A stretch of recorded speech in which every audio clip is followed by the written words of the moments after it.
J'étais ingénieur d'affaires et je vendais des systèmes d'information pour des grosses boîtes de télécom notamment. Enfin, voilà. C'est l'Afrique qui m'a bien fait réagir, notamment la période de troubles que j'ai vécu en Côte d'Ivoire. J'ai toujours été très attaché à mon territoire et j'ai toujours rêvé d'y revenir. Mon père avait un petit bout de terrain ici, enfin 4 hectares. Au départ, ma mère lui avait offert pour ses 60 ans. Il a toujours rêvé d'être paysan. Et il l'a jamais été, il était routier. Aujourd'hui, on a 12 hectares en propriété, une trentaine d'hectares qu'on exploite en tout, il y a des fermages en plus. Alors tu vas à la chambre d'agriculture, on te dit si tu veux vivre des brebis, il faut que tu aies 600 ou 700 brebis. Si tu veux vivre des vaches, il faut que tu en aies 80, 100. Et voilà. Je mets le label en avant parce qu'il y a des clients qui veulent savoir que c'est bio, voilà.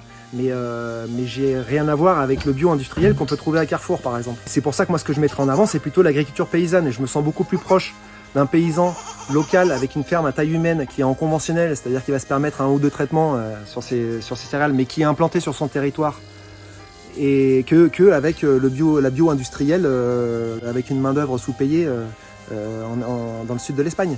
Du camembert de chèvre. Ouais. Mais c'est quoi la différence? C'est une recette adaptée en fait, au lait de chèvre. Et t'as un petit secret? J'ai un petit secret. C'est quoi ton secret? Il y a une chose qui est sûre, on ne sait pas, on parle du monde d'après. Il y a de fortes chances qu'on redémarre comme en 40 et que ne serait-ce que pour sauver des emplois, on remettre en route la machine comme elle était avant. On essaye en tout cas. Le problème c'est qu'on va se retrouver face à des murs. Voilà, mur, il va y avoir une dépression économique, il y a le mur de l'énergie, il y a le mur du climat.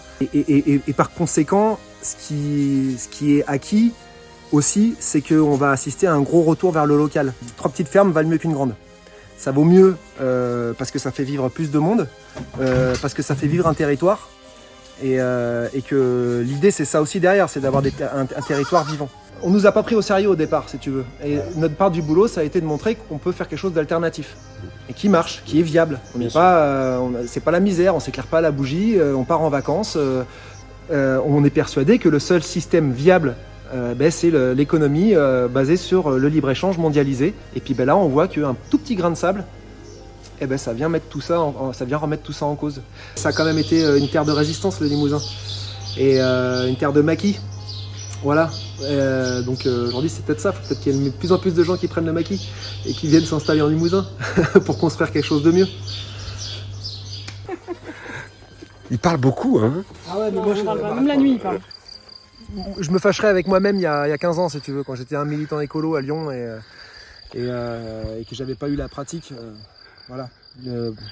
On pense qu'il y a beaucoup de choses qui sont possibles, mais en fait, non, c'est beaucoup plus compliqué que ça. Et donc, voilà. Vie en faisant en sorte que la permanence d'une vie humaine soit possible sur Terre. Et là, on en est loin quand même, tu vois. On est en train de tout foutre en l'air. Voilà. Donc, pour moi, c'est ça la base philosophique de l'écologie. C'est comment la vie à la ferme? En fait, quand t'as l'habitude, c'est pas vraiment waouh, mais c'est. Enfin, on a de la chance quand même, quoi.